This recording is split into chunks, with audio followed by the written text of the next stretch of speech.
안녕하세요. 데일리 ESG 이슈. 오늘은 이 코앞에 놓인 석탄 퇴출, G7에 이어서 화석연료의 비호자 IEA도 이 석탄을 그만 써라 라고 얘기를 했다라는 거에 대해서 좀 설명을 드릴까 합니다. 탈석탄이라는 주제에 대해서는 계속 말씀을 드려왔지만 이처럼 좀 가시화된 거는 제 예상보다는 좀 빨랐던 것 같아요. 이 주요 7개국, 이 G7이 올해 말까지 석탄 계획 개발에 대한 투자를 중단키로 합의하는 등 기후변화 대응에 속도를 좀 내고 있습니다.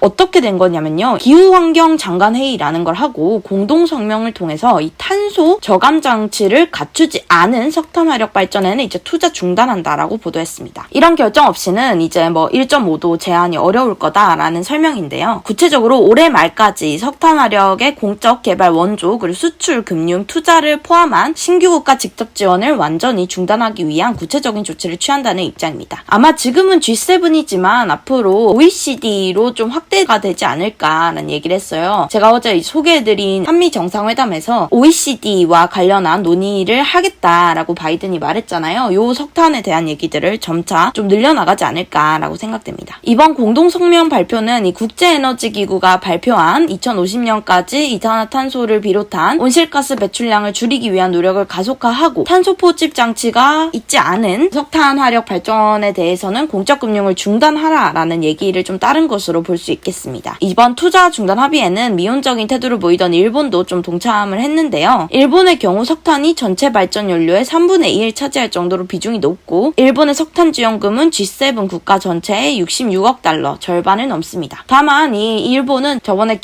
기후정상회담에서 미국과 발을 맞추기 위해서 우리 이제 신규 석탄 원조 안 해요 이렇게 얘기한 바가 있죠. G7과 EU가 석탄 투자 중단에 합의하면서 중국에 대한 압박이 더욱 커질 것이라는 분석이 나왔습니다. 중국은 전체 에너지 생산의 58%를 석탄에 의존하고 있는데요. 지난해에도 1.7% 증가한 것으로 확인됐습니다. 특히 우리나라 같은 국가들은 동남아시아에 이 석탄 화력 발전소가 굉장히 많이 진출하고 있잖아요. 이렇기 때문에 눈치를 보고 있는 상황이에요. 어떤 눈치를 보냐? 어차피 우리가 지금 이렇게 그만하고 나온다고 하더라도 중국에서 이걸 차지할 텐데 그러면 중국은 이 CCS 탄소 포집 기술이 한국보다는 좀 덜 발전을 했거든요. 그렇다면 어차피 다 배출을 하는 게 아니냐. 탄소를 줄이기는커녕 더 낮은 기술력을 통해서 석탄 발전소를 짓기 때문에 오히려 구시대적으로 돌아가는 거 아니냐라는 걱정을 좀 하기도 했습니다. 전 세계적으로 중국에 대한 CCS를 꼭 가지고 있어라 라는 얘기를 한다면 석탄 공적 지원에 있어서도 중국의 눈치를 덜 보고 탄소를 줄이는 걸로 가지 않을까 싶습니다. 다만 이런 생각이 좀 들어요. 석탄을 완전히 축출한다기보다는 탄소 저감 장치를 갖추면 괜찮다고 얘기했잖아요. 요게 이제 IEA도 좀 굉장히 보수적인 단체다 보니까 IEA에서 이렇게 권고를 했거든요. 이러다 보니까 탄소 포집까지는 괜찮다라고 얘기를 했어요. 근데 요거에 대해서도 사실 좀 눈초리를 좀 겨녀야 되지 않나라는 생각이 듭니다. IEA 보고서를 좀 간단하게 설명을 해드릴게요. 국제에너지기구가 발표했는데요. OECD 가입국을 비롯한 선진국은 2035년까지 그리고 나머지 국가들은 2040년까지 발전 부분에서 넷제로를 달성해야 한다라고 권고했습니다. 즉 2035년까지 재생에너지와 석탄 발전, LNG 등의 비율을 줄여야 한다라고 얘기를 한 거죠. 2050년 넷제로 달성 로드맵이라는 걸 발표를 했는데요. IEA는 2050 넷제로로 가는 길에 사실 더 이상 화석연료에 대한 투자는 필요가 없다라고 선언을 했습니다. 전통적인 화석연료 비호자로 꼽히는데요. IEA가. 근데 석탄의 퇴출을 말했다는 지점에서 상당히 이례적이라는 평입니다. 더불어서 이 내연기관차를 버리고 전기차로 2035년까지 전환해라라고 얘기를 하기도 했는데요. 석유와 석탄의 굉장한 우호자였던 IEA까지 이렇게 얘기했기 때문에 기후장관회의에서 이런 결정이 좀 나오지 않았나 싶습니다. 가장 주요하게는 재생에너지가 에너지 부분의 중심이 돼야 한다고 분석을 했습니다. IEA는 2050년 전체 에너지 공급의 3분의 2는 풍력, 태양광, 바이오에너지, 지열 수력에서 나와야 한다라면서 2050년에는 거의 90% 전력 발전이 재생 가능한 원료로부터 나와야지만 2050년 넷제로를 달성할 수 있다라고 밝혔습니다. 그러면서 이 태양광과 풍력을 2030년까지 빠르게 확장해야 한다며 구체적인 수치도 얘기를 했는데요. 지금 전 세계적으로 2020년 130기가와트가 설치돼 있는데 이거의 5배인 630기가와트를 그리고 풍력은 약 4배인 390기가와트로 증량돼야 한다며 구체적인 수치를 제시했습니다. 2030년까지입니다. 한국의 이 애기본 에너지 기본 계획에 비해서 굉장히 높은 숫자죠. 그러면서 화석연료 공급을 위해서는 신규로 투자할 필요가 없다라는 점을 강조했는데 IEA는 탄소 저감 장치가 미비한 신규 석탄 화력 발전소에 대해선 새롭게 투자해서는 안 된다 라면서 탄소 저감 장치가 있으면 괜찮다라는 입장을 취한 겁니다. 2030년까지 지금 노후한 석탄 발전소 폐쇄, 남은 석탄 발전소 역시 2040년까지 개조해야 한다라고 밝혔습니다. 보고서는 발전 부분 탈탄소화는 선진국의 경우 2035년, 한 15년 남았죠. 개발도상국 등 나머지 국가는 2040년까지 달성해야 한다고 봤습니다.